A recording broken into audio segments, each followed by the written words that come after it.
Richard from budgetguitarist.com. I was reading an article about Johnny Marr in Guitar World.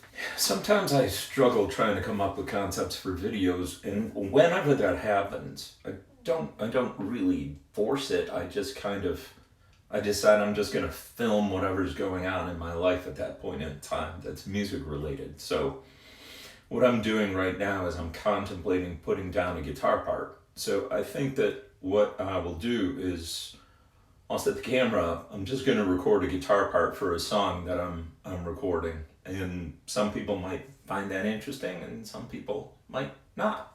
I get my best ideas here in this room sometimes.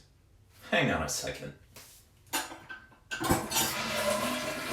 Okay, so I'm working on a song that I wrote 30 plus years ago, and I've decided to resurrect it for this 80s synth album that I'm working on for whatever reason. Tonight I'm going to put down a Strat part.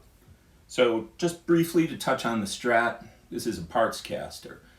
So the neck is an American special neck, jumbo frets, rosewood fretboard. I've got locking tuners, and I've got 3 custom shop Texas special pickups. This is basically the Stevie Ray Vaughan setup. It's not really designed for the kind of part that I'm gonna put down now. It's more for like overdriven stuff, but it'll be fine. It'll work fine.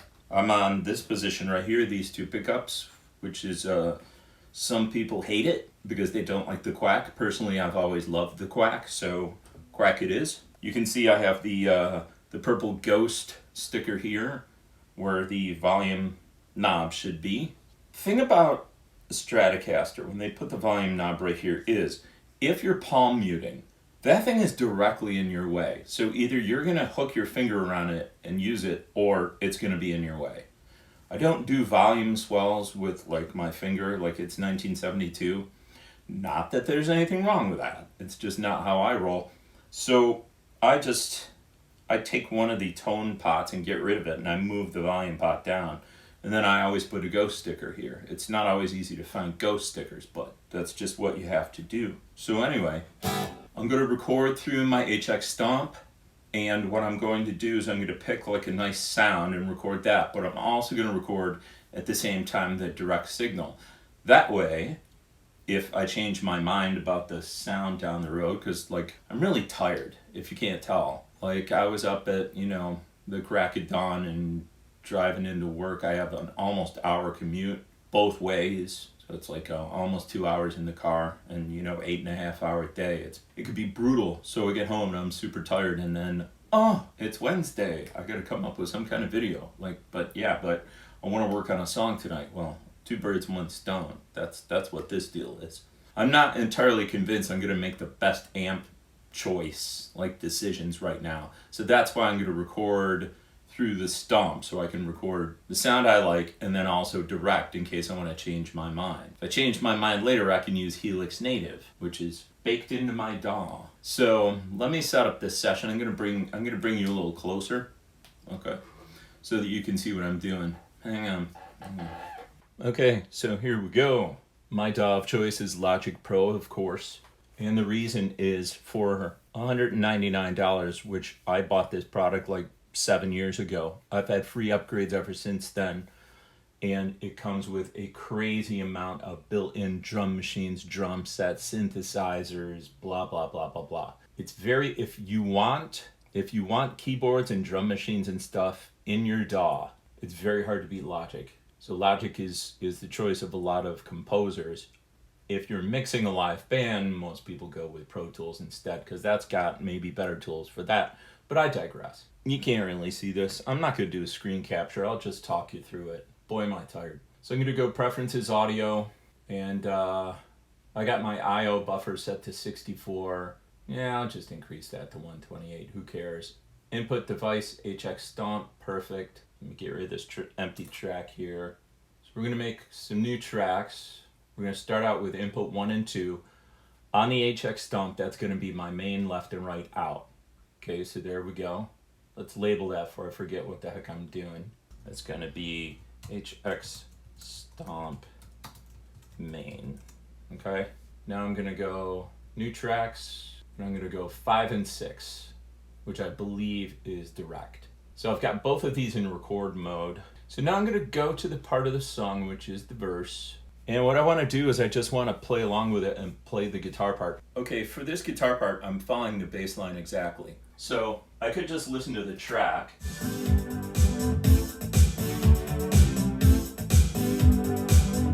And I could play along with that. But what I'm probably going to do is this. I just want the Linn drum machine. That's really hard to do in my left hand. Hang on. I want the Linn drum and I want the bass synth. Let's try that. Perfect. So when I'm playing along with the track, I don't need to hear all the chords and all the fancy synths. I could just kind of lock into the bass this way, you see. All right. So let me, I'm gonna fire up HX Stomp, and I'm gonna get rid of the Grand Canyon reverb because we don't need that. I want this to be tight. I want this track to be much better. So I'm just gonna, here's the bass line.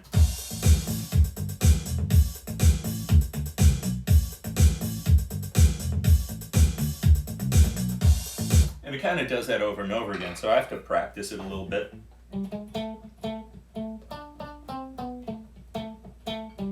Practice low.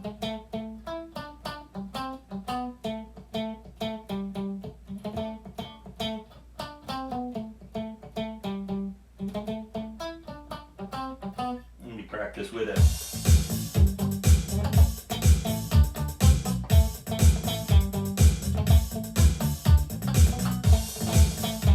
Hard. For me.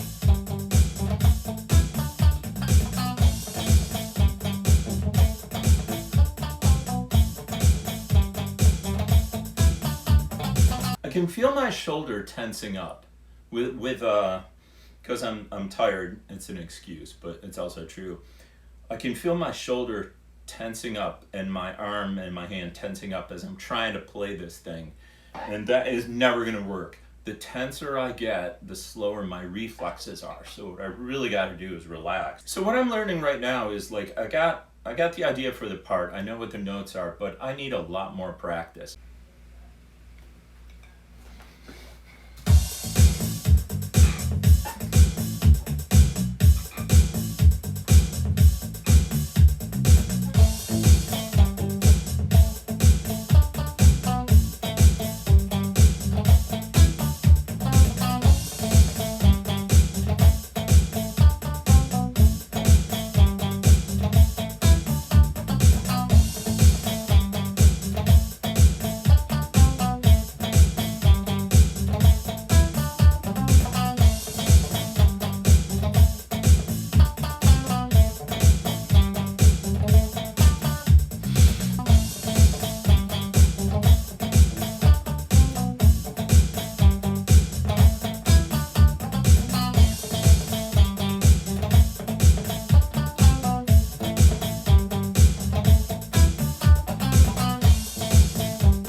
Let's record one.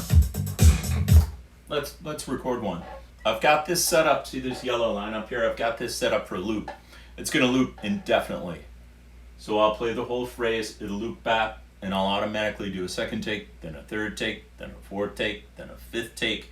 And what I'm shooting for is, I wanna play it perfect all the way through, and if I can't do that, then I at least wanna play it halfway through, because it's one pattern that is 4 bars that repeats over and over again. I have to get at least one good one out of it. I don't want to do the copy paste trick, but on the other hand, I'm not proud, and the song is what matters, not my ego. But we'll see how it goes. Let's try it.